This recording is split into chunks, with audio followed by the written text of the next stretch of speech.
ꯇꯥꯝꯅꯤꯅꯦ ꯀꯩꯅꯣ ꯇꯧꯔꯤꯁꯤꯕꯣ ꯑꯃ ꯂꯨꯍꯣꯡꯉꯦ ꯑꯃꯨꯛ ꯆꯪꯁꯜꯂꯛꯏꯁꯤ ꯀꯃꯥꯏꯅ ꯇꯧꯔꯤꯁꯤꯕꯣ ꯑꯗꯨ ꯇꯥꯗ ꯐꯪꯒꯦ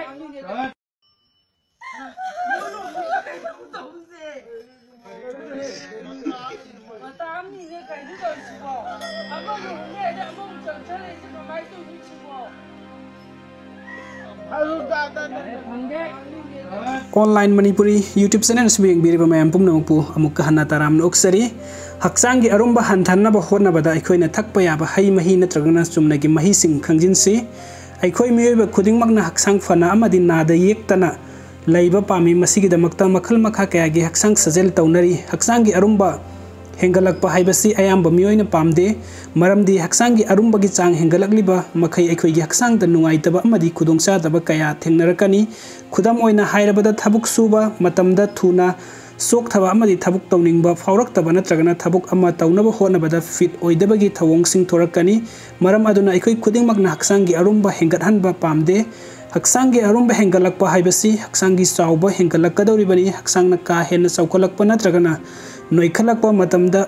मिरक तिनबा तलकपा याई मरमदी अनोइबा मियोइसिंगना सेट चाबदा फजगंदबा नत्रगना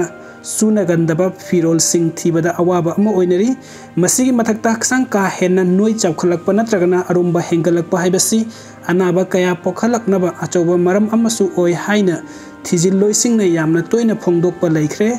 मरम अदुना अखोइना हक्चांगी अरुंबा कंट्रोल तौनबा होनगदबनी अमरोमदा निंगथम थागी मतमदा अखोइना चाबा थकपगी चांग असिसु कलेन थागा येंगनरुबा मतमदा हेंगतली निंगथम था हाइबा मतम असि चाबा थकपा यामना नुंगाइबा मतम अमनी मसिना मरम ओइरगा मालेमदा लेरिबा मियोइ अयाम्बा निंगथम थागी मतमदा यामना चाबगी हैनबी लई अखोइना चारिबा सिंजाकसिंग असिना निंगथम थागी मतमदा हक्चांगबु वाम ओइना लेहनबदा चाउना मतेंग पांगी हक्चांगबु लुमना लेहनबदा मतेंग पांगबा अमदि चाबा मतमदा महाउ लैबना मरम ओइरगा अखोइना हाना चरमबा चांगदगी हेना सासिलकपा याउदबा नते मरम अदुना निंगथम थागी मतमदा अखोइगी पुकै सरुकसिंग चाउथोरकपा याउदबा नते अदुबु पुक चाउथोरकपा मतमदा अखोइना चाबगी मतंगदा लौखिबा फिरेपसिंग अदु इसाइतुमता वारौजबा फावबा यौरकलिबनी निंगथम थागी मतमदा अखोइना सासिलिबा मयाम अदु तुमनबा होनबदा खुदोंचादबा कयासु मायोकनरिबनी मरम अदुना निंगथम थागी मतमदा हक्चांग डिटॉक्स तौनबगी मतंगदा अखोइ खंगमिनसी सिंग अमसुंग नुंगसी हिदाक पुन्ना याउबा इसिंग थकनबा होनगदबनी सिंगदा हक्चांगी ओइना कानरबा मचल कया यावी हाइबसे अखोइ खुदिंगमकना खंगनरबा वफम अमनी चाबा तुमहनबदसु सिंगना अचौबा मतेंग पांगसिल्ली मसिना मरम ओइरगा नुंगसी हिदाक मना अमदि सिंग पुन्ना यावबा मही असी अयुक खुदिंगी चांग नाइना थकनबा होनगदबनी मसिदा अमुक्का हेना खुदोंचाहनगे हाइरबदी सिंग अमसुंग नुंगसी हिदाक पुन्ना यावबा इसिंग अदुदा चंप्रा मही खरा सुमजिल्लबदी अनौबा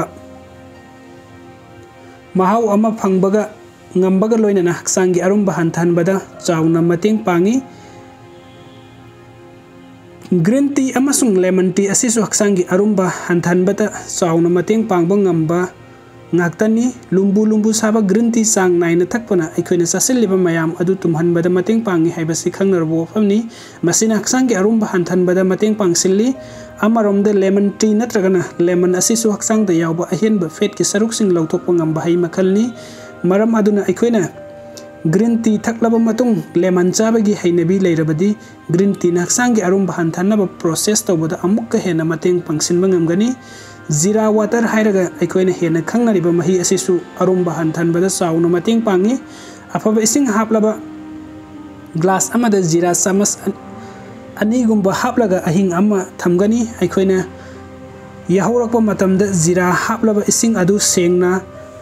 फिल्टर तौरबा मतंग लेमन जूस खरा हपसिनदुना थकपा मतमदा हक्चांगदा यौरंबा फत्तबा हुसिनबा पोलमसिंग अमदि अहेनबा कैलोरीसिंग सेंगदोकपदा चाउना मतेंग पांगी समना हाइरबदा अरुंबा हंथनबा अराइबा पंबैसिंगी मनुंगदा जीरा वाटर सांग नाइन थक असिसु अमनी